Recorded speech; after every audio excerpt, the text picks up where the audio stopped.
There we go. Okay. Had trouble remembering to turn that on in the past, so now I got a big sticky note in front of me. Anyways, hey, thanks everybody for coming. I think this is our 23rd event or interview episode, whatever how you want to characterize it. And we're so happy to have Troy and Michelle LaMar, owners of Optio Vineyards. I think, are you in Paso or are you little Templeton area? Or no, you're Paso, right? Our property? Yeah. Yeah, no, we're in Paso Robles. We're kind of, the way people kind of know about it, we're between Cass and Sculptera. Right. Where we are. Right. Anyways, we're so happy to have them here tonight.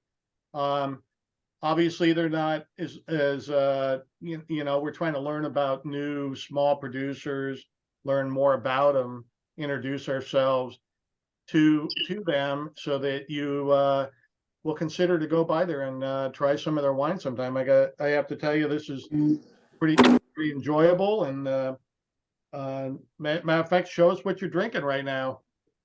I'm going to turn the label. Nice. See it. We're going to take a count. Scales in the lead. Yeah. In the lead, little Grenache. Cheers, Michael Kelly. This is actually, I forgot about the meeting. I just ran from the dinner table, and it's an Anderson Valley Pinot Noir. Ooh, Okay, nice. nice. Right. So anyways, with that, thank you for everybody for sharing, and I'm going to turn it over to Jason, and we're going to meet the LaMars. Learn about Optio. Thank you, Mike. Welcome, everybody. Troy, Michelle, thank you for joining. Thank you for your time tonight. I think I'm the only one from what I saw people holding up enjoying the Tempranillo tonight. And for those of you who haven't tried it, I highly recommend it. We'll come back to it later, but this is delicious. I'm gonna join you right now. Yeah, this is good. I don't feel so loved. Let me interrupt for a second. We're going to ask you to mute so there's no background noise. I forgot to say that, please. And then we'll have a Q&A later when we get done. Yeah, thank you, Mike. Yeah, so there's a few of you still that if you could just hit your mute buttons, and then towards the end, we'll open up for Q&A through either the chat function, or you can just do the raise your hand function and ask a question that way. The way that this format kind of works for those of you who haven't been on, fortunately, we got a lot of regulars here and some new faces. That's perfect. We're going to learn a little bit about Troy and Michelle personally, kind of find out more about them, and then we'll transition into the business and talk about the winery and how you can visit and taste and enjoy their wines too. So let's get started. If you don't mind, we'd like to, as I said, get to know you guys first. So whoever would like to start first, tell us a little bit about what you did before you got into wine. I'll let you take the lead. Sure. I mean, that's for us. We still do what we did before wine. Yeah. We're in it 100% with our hearts and our minds as much as we can, but we both are in the healthcare industry. I'm actually a general bariatric surgeon and have been in practice for 25 years. And Michelle is a registered nurse who's now in education, actually. And we both met at my main hospital, Arcadia Methodist Hospital, which is now called USC Arcadia. When we started dating in 2002, we both just had started to get into learning about wine. We didn't really drink wine very much, and started taking trips to Napa, as most people do in the beginning, to learn about wine. Quickly realized that we were never going to be able to have another place in Napa as a second home, and we kind of fell into randomly finding Paso Robles, which was a 3-hour drive and close enough where you didn't have to fly. And so we started going there and experiencing and learning about the wines there and the people, and thought that might be an opportunity for us to do something like a second home in Paso Robles. So that was kind of the starting point for us. So again, we cannot quit our day jobs, certainly. Understood. So we still do that. Yeah, we do. So sort of a side hustle, and you got a good partner to help you there. We'll get into that and Aaron a little bit later. Before we go there, uh, especially I'm guessing Troy, as a surgeon, you probably don't have a lot of free time, but when you guys do have the moment of downtime, what do you like doing in your time off?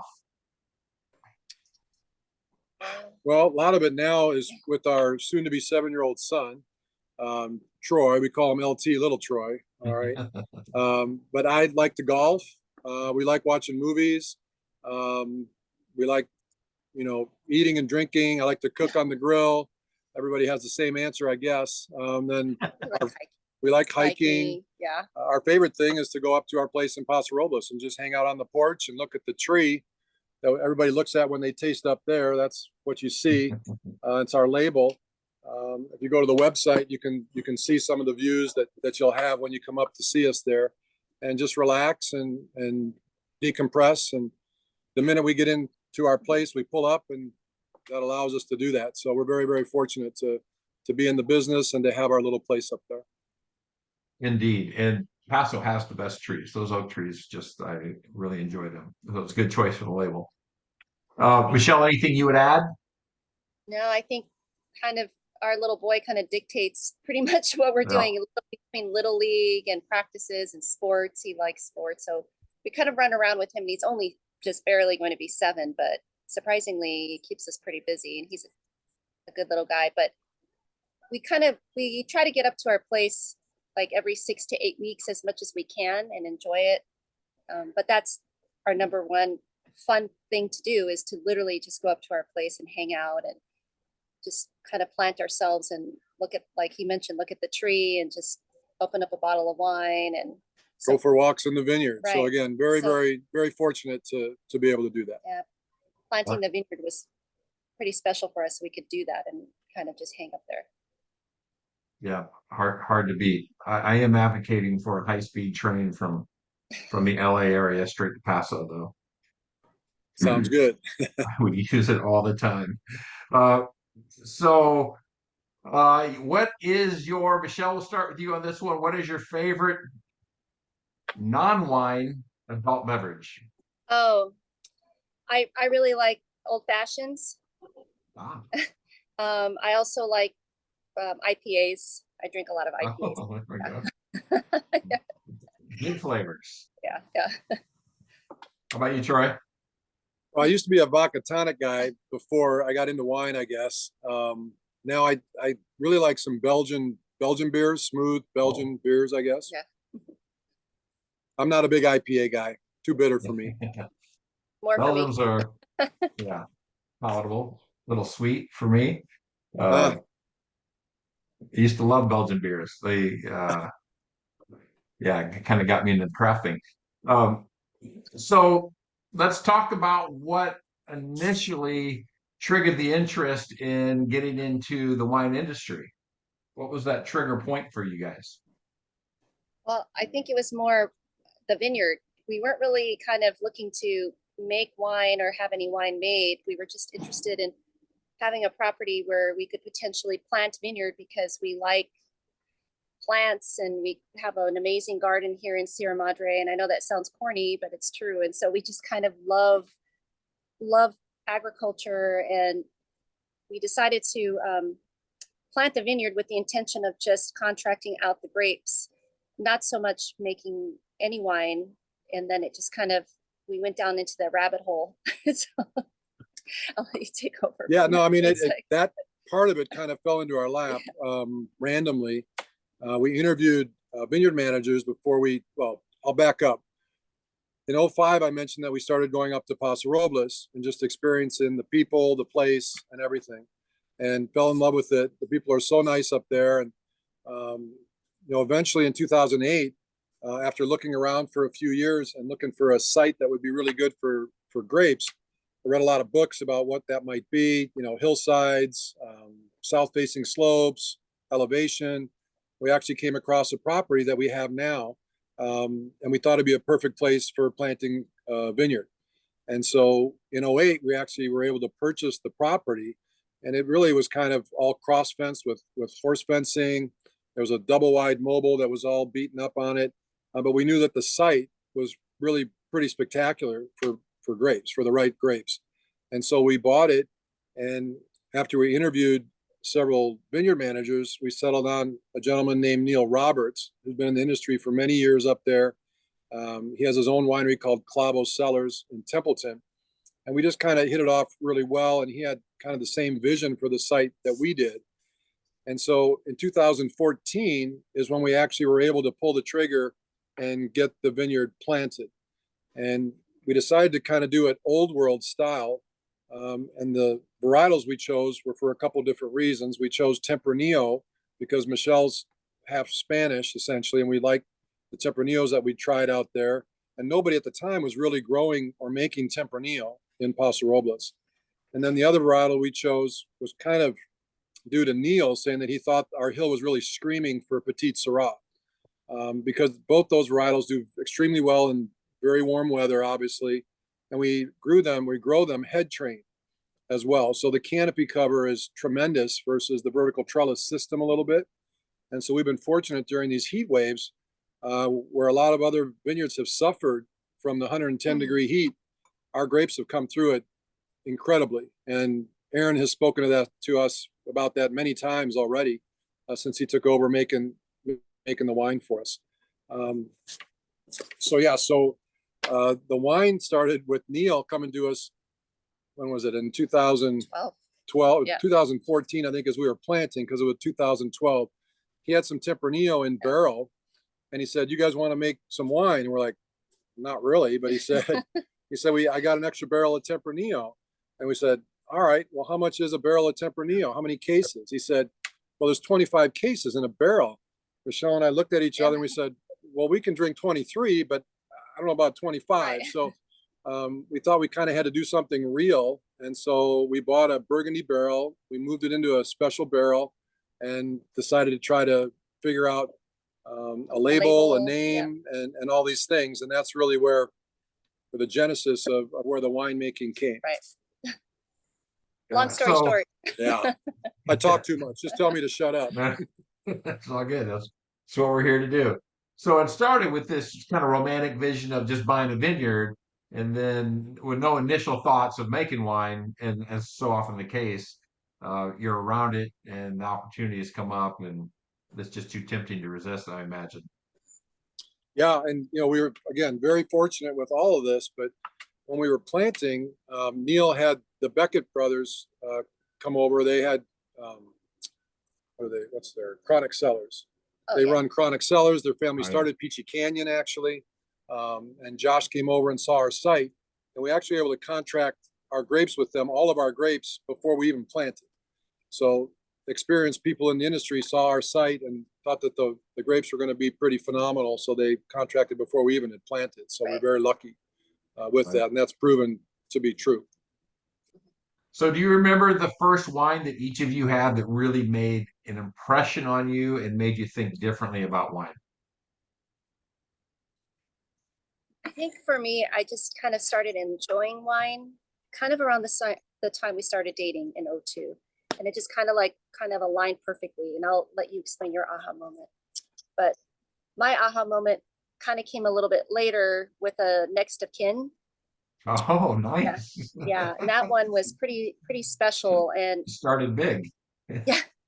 And so that one was pretty special, where it was just really like, I just wanted to sit with that glass all night. And I think I held that glass for probably about an hour before I even drank from it, because it was just so amazing. I'm going to tell you, I don't mean to break in, but it was longer than an hour, because I remember that night well. And I definitely wanted to snuggle with Michelle after we did the tasting, but she had this glass of sine qua non in her hands, and she would not let me snuggle. She said, "Get away, I'm working on this." So no, it was. I remember it well. I just want to know where you were tasting that they poured next of kin. We were with some mutual friends, and they opened up a Magnum. Oh. And then they even let me go home with what was left in the bottle, because everybody at that table had so much wine. It was like a big party, a big huge event. And then I had that bottle corked actually for 4 days, Mhm. and I opened it again, and it was still amazing, Yeah, amazing. that's So, anyways, that's I'll let you that's tell your story. that's good stuff. I can understand why that turns you into wine.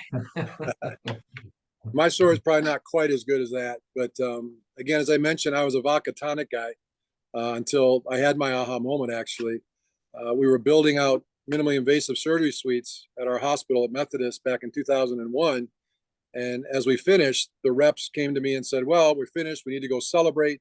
Where do you want to go eat?" And my favorite steakhouse is the Royal Chop House in Pasadena. Some of you on here may know about that restaurant. So, anyways, they take us out to the Chop House, and I order my filet like I always would, and I order my vodka tonic like I always did. And the rep looked at me and goes, "What the heck are you doing?" He used a different word actually than that.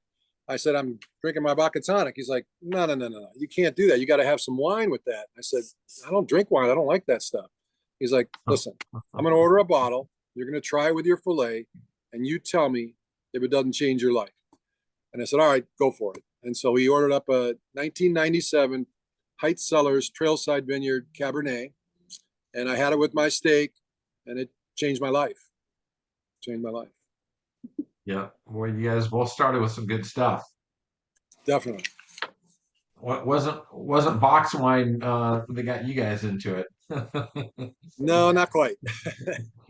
So getting started, then for you, your first and only experience really in the wine industry has been with your property, then, right? Yeah, no, that's true. I think as we started to meet people in Paso Robles before we even bought our property, we'd ask questions and enjoy time with the people. And they always, what we really noticed is that everybody said there needs to, one, be a story about wineries and where you're going to taste. So we always kept that in the back of our mind. And the other thing was that they always wanted everybody to succeed, no matter what. There really was not competition, and not that we were set to buy our property even yet, but we always tossed that idea around. And they'd say, "Well, if you're thinking about doing it, the better you do, the better we do."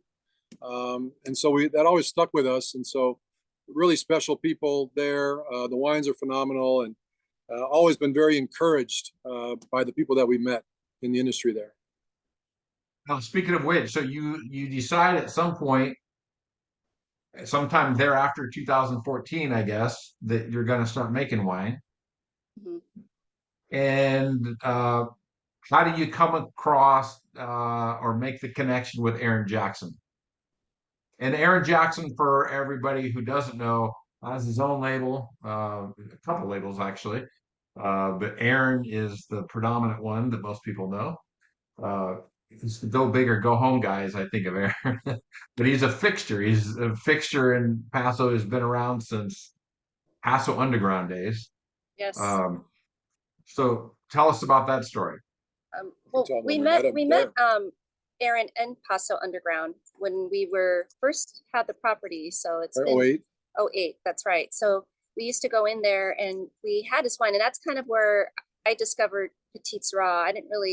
I had not really had it before, and I thought this is so amazing. And I remember buying several bottles, and then we would go in and visit him, and he was so passionate. And so we met him at that time, and through the time of us planting the vineyard, we would stay in contact with him as far as going into his tasting room and tasting his stuff. And along the way, kind of talking to him about what we're up to, about our project, about our vineyard. And he was super excited when we were explaining to him what we were planting. And then he did ask, were you thinking about making your wine? And then it just kind of snowballed from there. And he was so excited that I remember we walked into his tasting room and he pulled out the iPad and he was looking at Google Maps and he was looking at everything. And we were there for a couple hours and we were just randomly walked in to do a tasting. But we had known him for some time. And so, and I don't know if you. Yeah, no, I mean, Neil Roberts actually made our wine for a few years, our vineyard manager, and the wines were great. And then there just was this kind of little thought that we were going to just kind of take the next step a little bit. Neil was very busy with a lot of projects, and we were just kind of a side thing that he was really helping us out with. So we always appreciate that, what he's done for us. But then, as Michelle said, we went back in to touch base with Aaron, He pulled up our place on Google Maps and Google Earth, and he goes, I know he's been out to our property, so he knows it. He says, oh my God, yes, I know you have a great site for grapes. Can't make good wine without good grapes. Let me come back out. I only make wine for 2 other people. You know, I only make wine for people he likes, he said, but so I wasn't sure why he chose us, but in any event, he kind of took over in 17.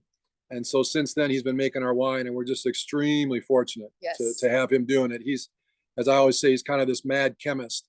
He's been making wine since he's 17 years old. He just turned 40. So he's got a long experience doing it. And Petit Syrah is his specialty.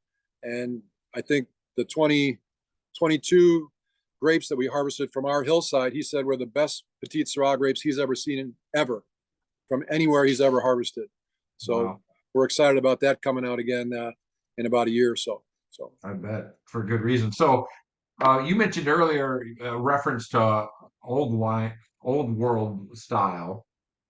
I noticed, you know, Aaron is, as he has on some of his labels, Still Bigger, Go Home. But most of your wines are 14.5%, not the kind of traditional Paso bombs, or more kind of an old world style in that regard. Is this kind of your vision that you've asked Aaron to make? How did that all transpire? yeah, I mean, I think it's been kind of a combination of all 3 of us. I think Michelle, myself, and Aaron. You know, we both like wines that are very balanced, very smooth, very round, but still have good acid. And so I think our wines, and we've talked to Aaron about this, we don't wines that are so over oak that that's all there is. We don't want that. We want some oak influence to allow it to be supple and nice, but not over oaked. And we don't want our wines so austere that you got to wait 30 years for them to kind of settle down. Right. And so when we do our tastings, I talk to people about the fact that I think our wines are really a blend between old world, new world. And that's what we're going for. It makes it very approachable right now, but also allows it to cellar for a little bit, but really makes it great for pairing with food too. Yeah, and I don't want to get too far ahead. I know we'll probably get into the details of the lineup here in a little bit, but I think your description is right on from what I've had the pleasure of experiencing with your lineup. They are very well balanced. They're not overly boozy, but there's still lots of flavor. Delicious wines. I think you've achieved your vision there.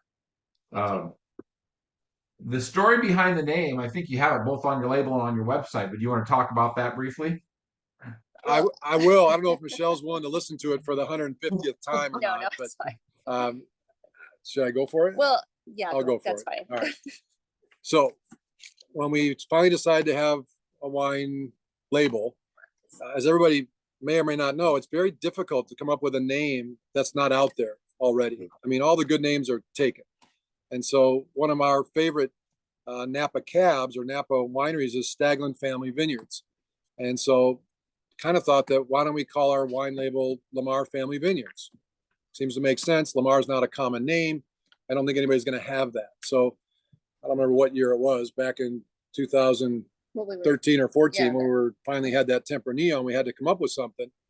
I tried to go in and trademark it. And so when I looked all this up, somebody already had trademarked it, LaMar Family Winery. And I was like, what the heck? And so I turned to Michelle, and we were on the couch in Paso Robles. I go, somebody already has trademarked LaMar Family Vineyards. She goes, you dumbass, I told you to trademark that 5 years ago. But you know what? I'm used to her treating me like that. So it was no big deal to me. And so look at Lisa. I'm kidding. So we had to come up with something new, something different. So instead, we actually called the vineyard LaMar Vineyard. All right. So that's where we've been able to put that. So for the label, as everybody mentioned, as we go tasting, you need to have a story. And for me, or for us, we're both in the medical field. I took a lot of Latin actually in school, about 6 or 7 years of it. So I thought, could we somehow find something in Latin that works? And there's a story behind it. So I'm going to go back literally to the first day of med school. The first day, I walk in, big auditorium. Everybody's online now. There's not auditoriums. You actually went and sat and you took notes. But there was a quote on the screen, literally the first day. And it said, destiny is not a matter of chance. It is a matter of choice. It is not a thing to be waited for. It is a thing to be achieved. And again, I know it sounds corny, but I wrote that down because it kind of meant something to me. And I think we all come from somewhere, and so it probably means something to everybody. So I wrote that down in my notebook. That's literally the first thing I ever wrote in med school. So when I graduated from med school, my mom gave me a gift, and it was that quote in a frame, calligraphied by my pediatrician. It now hangs in our 7-year-old's room. And so I go back to that quote and I said, that quote means a lot to me and to us. And could I find something from that quote? And I wanted the word destiny, kind of, but that was already taken. So I focused on the word choice. And I thought, we all kind of make choices to literally get to where we are this minute. We've all made choices. Everybody on this screen has made a choice to actually join us tonight. And so the Latin word for choice is Optio. And so that's where it comes from. It's a good story. Troy, I that's hope one you're of not the too best sick of hearing stories. yourself. Troy, that is one of the best stories I've heard about discussing the wine label name. Absolutely. Inspiring, actually. Thank Now you. we really appreciate that. And again, I think now I'm kind of glad those people, Yes. the moral of the story is that the LaMar family vineyards up in Lodi, their last name is not Oh, LaMar. that's right. Yeah. The guy's name is Larry and the wife's name is Marlene. They combined their names. So Wow. we'll thank them. So Cheers to that. Cheers to that. cheers. Cheers. So to your vineyards, what grapes are you growing on the vineyards? We grow Tempranillo, Petit Syrah, and Mourvedre. Tempranillo, Petit Syrah, and Clapping. Mourvedre. So then the other fruit that you're sourcing, where does that come from? Is that the same year to year, or are you switching up vineyards? Well, when we went with Aaron, we've actually been consistent now, so that's what's kind of neat. The Chardonnay, which is the second incarnation of it, the 2022, is from a vineyard down in Edna Valley, actually, near Arroyo Grande. It's called the Norgrove Vineyard. It's about 4.5 miles from the ocean. So cool site. Actually sandy soils a little bit. And so I don't know if anybody here has had our Chardonnay, but it's pretty good stuff. I mean, Aaron does a phenomenal job with it. It usually touches about 40% new French oak. We try to make it, Michelle and I were not Chardonnay people at all. We used to make a Viognier, and everybody loved the Viognier, but nobody bought the Viognier. So we stopped that for a couple of years. And when Aaron came around and everybody was asking for a white, he said, well, why don't you make a Chardonnay? Everybody, knows Chardonnay. We said, well, we don't like Chardonnay. He said, well, you're probably going to sell more of it. So look out there, find a Chardonnay that you do like, and we're going to try to do something akin to that. And so one of the Chardonnays that Michelle and I do like is actually white Burgundy. And so white and Burgundy, for their Chard, they do touch it with some new French oak. And so again, our Chardonnay is very round, very smooth, but it's not Rambam. It's not big, buttery, popcorny Chardonnay, but it's not stainless steel and all acid. So there's this great mouthfeel, kind of really good acid, but great minerality and fruit. So that's where we get the Chardonnay. The Grenache is from a vineyard called Spanish Springs. And for those of you who know Aaron, he's sourced Pinot from there. He sources some Chardonnay from there. And so that's where our Grenache has been the last 3 years. That's where we, again, got fortunate with that 2020, and it's a 94 from Wine Enthusiast. So we're sticking with that. There were some thoughts about changing vineyards. When Michelle and I talked about it, we said, we're not going to do it. We want to keep it. So. Got it. So the first vintage was what year? Well, we harvested in 16. So from our vineyard, that was the first vintage. Yes. 16. And what all were you making in 16? Tempranillo. The Temp and the Petite. And I think we made a Viognier that year too. We made a cab that. And we had a cab. We sourced some cab as well. We did. Got it. Okay. And so how do you from vintage to vintage select the wines that you're going to make? What's that process look like for you guys? I mean, I think over the last few years, having Aaron involved, we always want to make our estate stuff.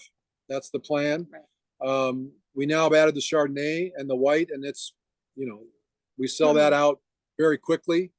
So we're going to continue to have that.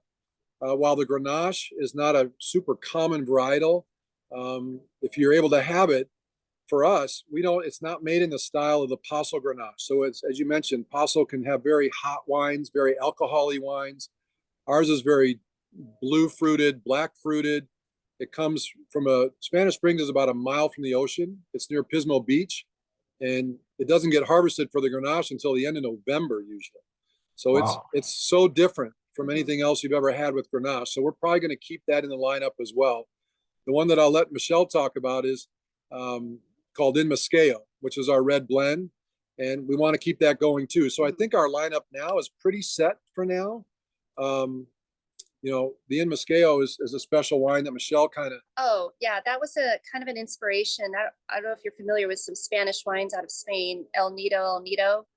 They have it's like a Cab Movedra blend, and we really love that wine. And I said one day I'd love to make a wine that's similar to this in that style, and we talked about it. And that's actually the reason why we planted some Movedra on the property. And the clone that we specifically planted is a Spanish clone. So it imparts more savory tones. And so that was very unique. That In Moscato that you guys have now has our Movedra in it. But So can you tell us, Michelle, I'm sorry, but the name, tell us about the name of that wine too. Oh yeah. So the name is a Latin word for coming to a blend, like a blending together, coming together. Got it. Yeah. It means to blend together, essentially. Yeah. In Latin. So again, we're keeping in the Latin vein. Right. And then the label is kind of silvery, and that's kind of still inspired by this El Nido wine that we like so much. That's a Cab Movedra blend.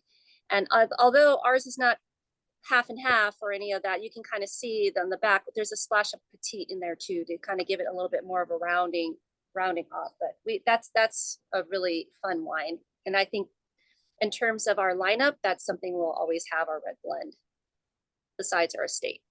The cab we get for that wine comes from a vineyard that was probably one of the first Cabernet vineyards planted in Paso, called the Bailey Canyon Vineyard. Oh, yeah. It was planted in 1972, and it's been kind of in a little bit of disrepair. They're trying to bring it back to life a little bit, and so we're hoping they can do that so we can continue to source from that. Well, there's clearly a theme of balanced wines, and it definitely shows. Yeah. Oh, I appreciate it. That's awesome. Thank you. So we've talked a little bit about the fruit, the balance, which again seems to be not only a theme, but something that's important that is well delivered on. So I think Aaron's pulling off your vision. Anything else that you would define as different, unique, special, kind of about your brand, your style of the wines that you guys make? I mean, I just think that we fall into the, micro boutique, family owned, run winery. Again, feel very fortunate to be a part of this industry. We hope to continue to be able to add to our club membership and grow so that we can pass this on to our son eventually. That's our goal long term. I think I touched on what I think makes us pretty unique in that coming out of Paso, we're clearly we like to be a blend of old world, new world. I think we really have almost a unique niche for our wines. I mean, when we go wine tasting in Paso, I mean, for us, it's hard to find something that has this unique kind of molding of the old world, new world. But I mean, we love a lot of different Paso wines as well. So it's something we already talked about, but I think that would probably be it. Well, that's well said, and that resonates because I feel like in Paso I experience either one or the other. You definitely get a lot of the kind of the new world and that Paso ripeness and the Paso fruit, or you get those that are trying to, really deliver the best version of an old world they can in a Paso environment. But you're right. I don't see anybody else really trying to do a combination of the two, and I think you're doing it well. Do you have any other favorite winemakers in the region? Oh, Aaron. yes. No, I'm kidding. I can't say that. I can't say. We That's not fair. We love Stanley Stanley Barrios. at Top Winery. Yeah. Oh, yeah. I know you've had Elena on before, so they're our Yeah. good friends, Yeah. and we love their stuff, Yeah. He's what they're excellent. doing. Beautiful wines. We like what Anthony has done at Dresser. Anthony Yunt, You know, Anthony Yunt. Dresser. I'm sorry, at Denner. What he has Dinner. done. Yeah. Yeah. And Corey just got really excited that Anthony We was love working Corey for him. If you too. didn't know. Corey's our neighbor, Corey's our actually. neighbor and friend. Right. Yeah. Makes amazing stuff I just too. wanted to give him a little plug, so that's Yeah. what I did. So. Uh, sorry, go ahead. No. So what's the most challenging part of the wine business? Probably the weather. Maybe the weather. Anything else that happens, like fires, maybe, and smoke, and worried about that stuff. Things that we can't really control. That's probably at the top that I can think of. What do you think? Yeah, I mean, there's always concern. Again, being head trained has helped us, so that's eased some of that concern. So we're fortunate. I think for us, really, it's trying to get our wines in front of more people. You know, being that we can't quit our day jobs, that's been a challenge for us.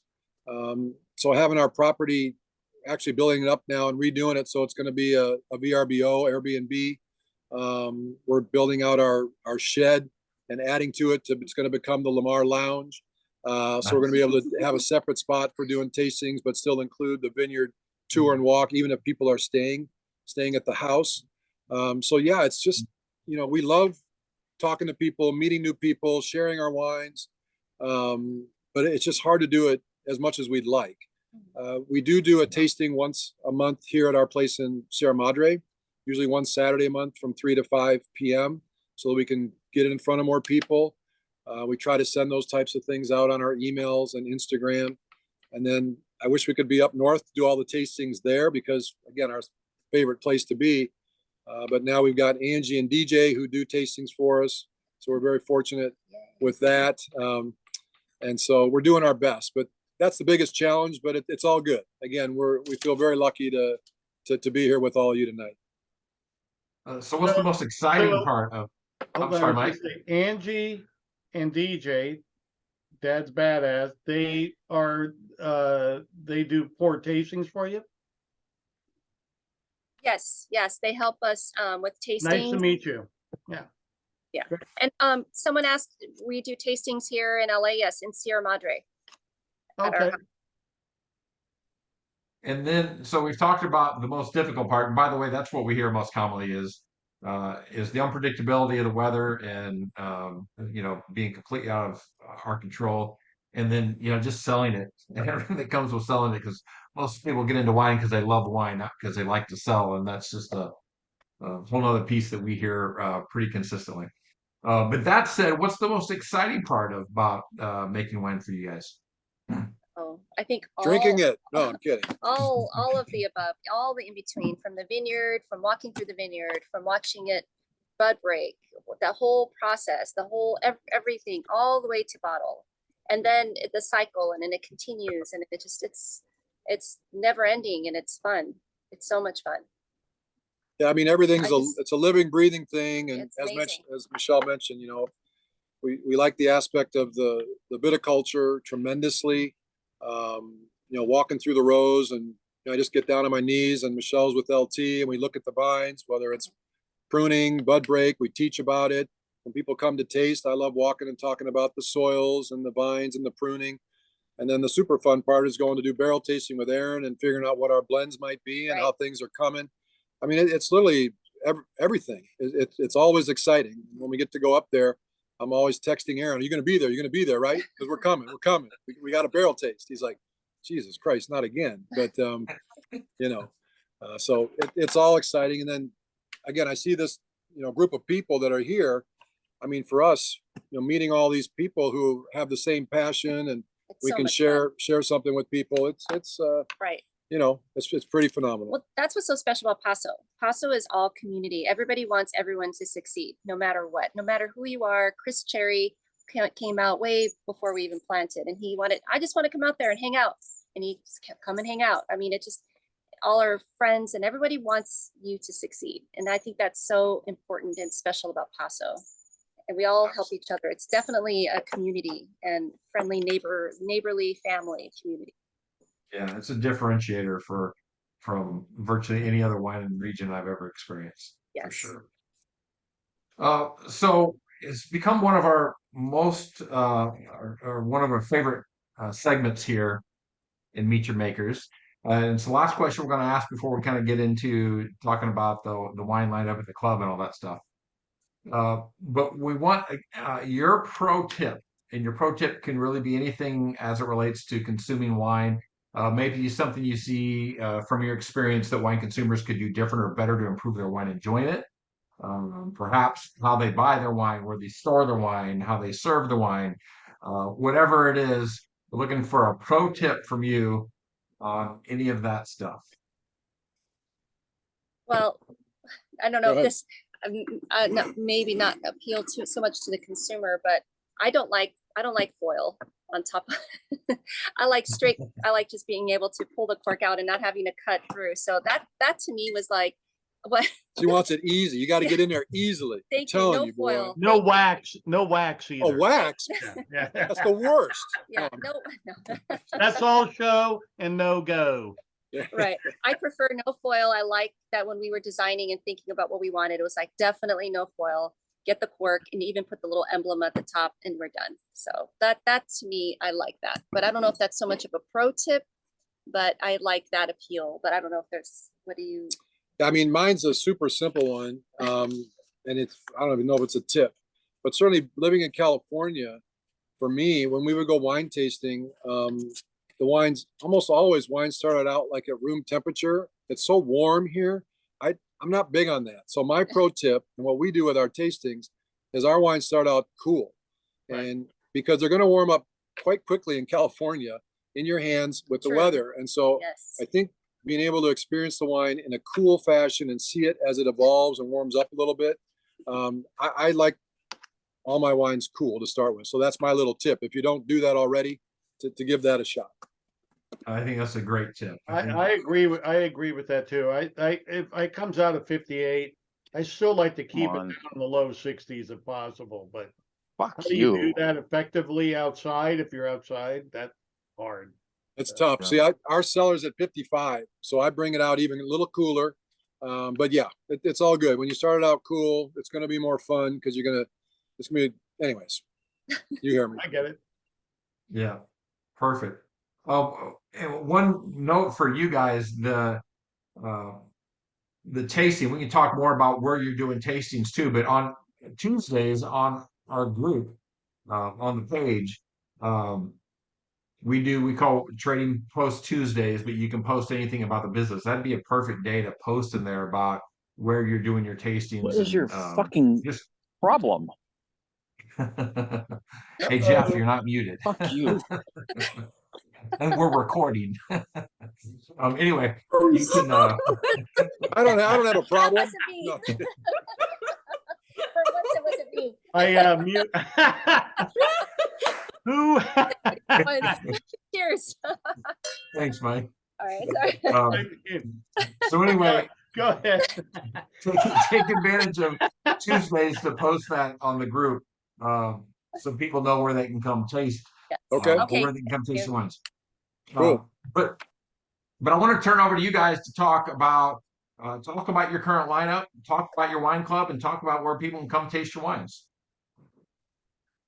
Yeah, sure. No, thank you so much.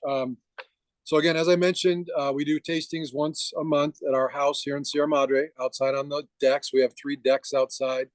3 to 5 p.m. is when we do that. You can always email me, text me, DM me. You know, we're at Optio Vineyards is our label on Instagram. Our website has my phone number, and You make appointments. you can make appointments up in Paso. We do have to do those with reservations up there. And in Sierra Madre also. And in Sierra Madre is what we do. It's usually $30 per person is what we do. But if you purchase 2 bottles, we waive that fee. So it's usually not a big deal. Can they purchase at your home address? We have not had it that way, but we're going to be transitioning to that. So I think moving forward, the answer is going to be yes. Just don't tell anybody. Oops. Yeah, understood. Understood. That's why I asked. So yeah, so our current lineup, we can just run through that real quick. Super excited again about our 2022 Chardonnay. I mentioned that as well from the Norgrove Vineyard. A little different than the 2021. Maybe just has a little more acid, maybe a little more in the classic Chardonnay realm, but it's phenomenal. A little bit more old world style. A little more too, old yeah. world style again, very white burgundy-ish, almost Chablis-ish, Yes. actually. Yes. Super minerality. We've had it a few times with some grilled what do we have? Scallops. Oh, we Sorry, have scallops. pancetta wrapped scallops. Yeah, Oh, incredible So good. pairing with that. So that's a great one. The second one we're going to pour in the lineup would be the In Moscato, actually the red blend. And again, that's always going to be a blend of Mourvèdre Cab Mourvèdre dominant type of wine. Aaron tends to throw a little bit of petite in there just to give it a touch more backbone a little bit, but it almost always tends to be the super wow wine for people. It's extremely smooth, very approachable now, and pairs well with just about any kind of food you can think of. The Grenache is the next one that we would pour. The 2021, I think, is akin to the 2017 that we made, again, from Spanish Springs. Again, has a little old world notes to it with maybe some kind of, what do you say, herbaceous or a little, I always say celery root a little bit to it. But great blue fruit as well, great acid. Again, somebody said they had it with lamb recently, I think. Was that with the Grenache? With the Grenache? Oh, Lisa, Oh, Lisa. yeah. Nice. Yeah, so that's a great pairing. We've had the Grenache with burgers, pizza, pasta, all those work. And then we do our two estate wines. And the 2021 Estate Tempranillo would be the next one. 2022. 2021. Oh, 21, sorry. Correct. And Jason, you're having that one.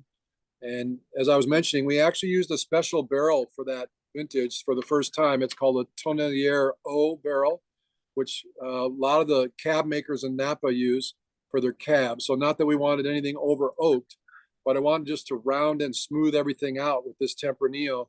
And I think, Jason, you liked it. And I just had, it's really rich without being over oaked. Still has good acid, very well balanced. And we've had the Tempranillo before with spicy Chinese food. We've had it with salmon, actually. So goes with steak. And then our flagship wine is really our Petite Syrah. And as I mentioned, Aaron thinks our Hillside Petite is some of the best he's ever seen. And this 21 is rivaling the 19, I think, which was my favorite wine we've ever made. It's right there now. And so, again, it's going to go with lamb, barbecue, burgers, chocolate, you name it, it's going to work. So that's our current lineup. We do have a few of 2020s still remaining. So that Grenache that got a 94 from Wine Enthusiast is still available. I've got about 5 cases of that left. We've got a little bit of the Tempranillo from 2020 and a little bit of the 2020 In Moscato left. And what about your club? Oh, the club is great. We've got a 6-bottle and 12-bottle club. The 6-bottle is 2 shipments a year for each, usually in the spring and then in the fall. 10% discount then for the 6-bottle club, 20% for the 12-bottle club. And you get to bring 4 people free to tastings when you come, whether it's in Paso or here at the house. Then you get invitations for our release party. We just had that a couple weeks ago. Dave was at that. Yeah, they were right. there. So it's great to see them. We usually have some food. We pour the new releases and have a great time. We're looking to try to do something special for the club members up at the property in Paso, hopefully next year for the first time as well. So that's what our club is. Very nice. Well, we're going to open up for Q&A in just a second, but before we do, I'm going to turn it back over to Mike. Thank you, Jason. I just have a couple of comments to make here. First of all, we've had owners on here with not the winemaker. It's called Meet Your Makers, of course, but you articulated better than anybody we've had on about your relationship with the winemaking process. I found it fascinating how you have articulated to Aaron what it is you prefer, and you're very involved in the process of making the wine. I'm not saying the others did not. I'm just saying that you articulated it in a way that I felt like you're really involved with the wine. So Thank you. That's great to hear. Thank you. We try. number two is, now that you know so much Latin, I've been looking for something new for Meet Your Makers. If you can come up with some sexy Latin. Oh yeah. Anyway, I'll get some to you soon. that's all I really have. So let's open it up for a little Q&A here. Anybody have any questions? Raise your hand or just speak up. And you have to unmute yourself now. Go ahead, Michael Kelly.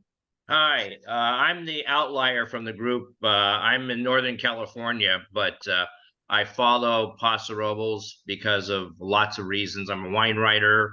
I go down there for the Cab Franc event in December, and Mike pays me to attend these meetings, so that works out pretty well. So, Perfect. I love it. yeah, so I do have a few questions, and I don't need a long answer, just kind of yes or no's a little bit. But it sounds like you do tasting at the vineyards. I'm coming down there. I'm spending 5-6 days in December. I'll send you an email and maybe we can get together and my stories go out to 500,000 people. When they go out nationally, get picked up nationally. American Wine Society just picked up a story on Paso Robles for Jay Lohr that went out to another 1 million people. So happy to come down there, and I've already lined up 3 other wineries while I'm down there in December, but I liked your story, and that's one of the reasons why I attend this with Mike. Whether he paid me or didn't pay me, I'll still come to these events, okay? Yes. How large is your vineyard? That was one of the questions. How many acres? Sure. Yeah, I forgot to mention. So the property is 14 acres total, Mm-hmm. and we have about 9 acres planted, 4.5 acres of Tempranillo, 3.5 of almost 4 of Petit Syrah, and then the rest is Morvet. Okay, thank you. And how let's use that. And how do you use all your grapes, or do you outsource some of your grapes? She knew you were going to ask that. We were going to mention that. So about 90% of our vineyard is contracted out to a winery in Napa Valley called A&R. And we keep about 10% of the vineyard for this project. Okay, great. Thank you for yourself. And 2 more quick questions. The Grenache, do you do whole cluster soaks or not? Usually the whole cluster soaks give you a lot of spice in it and a lot of more tannins and spiciness to it. And we had a 3-day cold soak. Yeah, 3-day cold soak on that, but we crush and destem it, pretty sure. Yeah. Okay, so you don't use the whole cluster then I don't think so. Okay. And so because I'm up in Northern California, I couldn't get a bottle of wine to have for this evening. But where do you sell anything in a 3-tier system anywhere I could pick it up? Not up north. We're our own distributors. Okay. And so we're only in a couple of local wine shops here in Sierra Madre and locally. So unfortunately, no. But just stay in touch with me and we'll figure something out. Yeah, and I'll send you a note after probably tomorrow sometime. Great. Sounds good. Thank you. Those are my questions. Appreciate it. Oh, nice to meet you. Thank you. After that interview, Michael, you owe me a check. Okay. And by the way, Michael, I get wine. I don't get money. There you go. But I do have a question. Do you buy all new barrels or do you reuse the barrels you have? Yeah, so it varies. Usually we're using new French oak, 50% for all of our wines. I don't think we have any now that are 100% new. So the barrel program is such that it's 50% new French oak, and we reuse the barrels from the previous year. So we'll use the barrels 2 to 3 years, essentially. Oh, I mean, we only make about 300 to 400 cases a year, and we've got 5 wines, so it's not a whole lot of barrels in there. So we always are buying some new each year and then reusing from the year before. And thank you so much. We'll be tasting October 15th in Paso. Oh, great. Awesome. Yeah. Great. So Troy, it's Mike Saparian. Quick question. First of all, here's a little self-serving plug for you. Your 2020 Grenache. Those are Absolutely accepted. delicious. Well balanced, just a lot of body to it. But the question is, when's your next wine tasting at the house? Oh, Lori's Great. back in Actually- town and she wants to come try your Tempranillo. oh, yes, definitely. Yeah, we're gonna do it October 28th. And I know that's right before Halloween, but I figure, you know, since we do it 3 to 5, that'll kind of get everybody loosened up for the Halloween parties There you before go. they go. So, and you can come in Yeah. costume if you'd like, no worries. I come as a 6'7" old basketball player. That's what I do. So I'm going to come as the shorter version of you. there you go. There you go. Just so you know, Mike is a club member, so I paid him to say that too. So Yeah, a lot of people are getting paid here tonight. Right, right. I actually have my final week of my 20-week wine regions of Italy courses on Campania. We're going to Campania on that particular date. I might have to push that back so I can come to that tasting. Oh, yeah. yeah. You're welcome. Yes, We'd love to please. have you. Again, we can take up to Oh, 20 to 30 people. So Mhm. we're going to put out the notice probably this coming Awesome. week. So Okay, Mike and Delia, right? Yeah, yeah. Not so much a question as just a comment, and I will say, Troy and Michelle, that we've made this comment before. Aaron and you guys, it's like you asked us what wines we like and what flavors we like and how we like to drink, and all your wines have been made for us. We love Wow. them, and so we still have quite a few in the cellar, and we've been enjoying them as we're enjoying them tonight. We haven't had the Shard yet, but we'll try that shortly. And It's a 2020. yeah, and Oh. it was wonderful. And to give props to Lisa, we're in Lisa's group, and she's been educating us over the last couple of years and getting our meetup groups together for stuff. And she turned us on to you guys, and we so enjoyed our tasting. If you get a chance to go to the Sierra Madre and sit on the back porch, it was so It's nice really- sitting back Oh, there. It thank was you. so relaxing and comfortable. It was like we'd Yeah. known you our whole lives. And great you know? wines, too. Yeah, it was fantastic. Thank you guys very Thank you. much. Yeah, the back porch, you get to sit on it. You're Yeah. amongst the bamboo forest and a little fountain, Yeah. trickling water and things. So we've got some special spots, which is very fortunate. Yes, thank you. Thank you guys. Anybody else have a question? Comment, question? Kudos? Michael, Mike, what part of Northern California are you?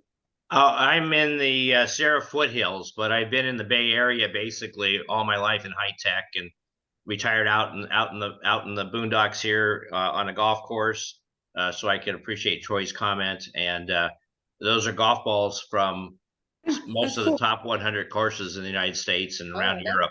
Oh, So wow. I'm jealous. we'll have a lot to I have talk played. I did play St. Andrews, so I was very fortunate with that. Many Nice. times I played St. Andrews, Wow. so I know Well, the he's got course you. real well. Yeah, many Please times, don't. only once. We'll have a long conversation in December, hopefully. Perfect. Absolutely. That would be great. So But- for but Mike, I'm in, so just real quick to answer your question, I was in Saturday, I was in Livermore Valley. This weekend I'm up in Calaveras County. Last 2 weeks ago I was in Napa. The week before that I was in Sonoma, Anderson Valley. So I get around all the time, running around everywhere all the time. Wow. Great. That's awesome. Mike Williams? I was gonna say for Michael that we before this event we were on another event, and we had a Devonce Rhone blend, white blend from Sierra Nevada. Foothill. yeah, the Shenandoah AVA. Yep, Very nice. good. But this is better. No, I'm sold. I wasn't really planning on making any more visits while I was down there. I'm down there for 5 days, and now I absolutely am committed to be there to taste this. Very good. Nice. That's great, Michael. Thank you. Thank you. You won't be disappointed. We really appreciate the Wine Fanatics. We live up in the Portland, Oregon area, so we have a lot of good wines in the Willamette Valley, but we love going to Paso Robles, and our son went to school at Cal Poly many moons ago, and that's where we originally, Shelley and I, got introduced to the area. And Wine Fanatics has been so great to introduce us to new wineries that we want to come visit. And now Optio is on the top of our list to come visit. So we appreciate your guys' work in putting together these programs to introduce us to these wonderful wineries. And it's very fun. These little boutique wineries are, in my opinion, some of the best down in that area, and really exciting to come visit and to taste the hard work have been putting in, and the results of it show. And we're just excited to come and visit Optio at our next visit down to Paso Robles. So thanks everybody. Oh, great. Thank for you. What is your name, sir? I'm Kevin McBride and Shelley. Kevin. Okay, and Shelley. I just see Shelley. Yeah, we've been attending for a while. Shelley's much more consistent and on top of this than I am, but and that's the normal situation in our relationship. She always gets us. Never you know admit what? it. Never admit it. We're nearly 22,000 members. It's hard to remember everybody, but I do remember everybody that's most active in the group. Yeah. And thank you so much for joining us. It's just a great group. We appreciate all that you do. Thank you. It just shows we got a greater reach, Troy. Michelle. It's awesome. It's awesome. Thank you. This was great. Thank you so much, you guys. See you guys in Thank you. October. Thank you. Yeah. Anybody else have a question, comment, Thanks, everybody. a complaint? All right, guys. Thank you so All much. right. Thank you. you. Bye. Thank you. Thank you. Thank you so much. Hey, Troy and Guys. Michelle, you were terrific. Oh, thank you.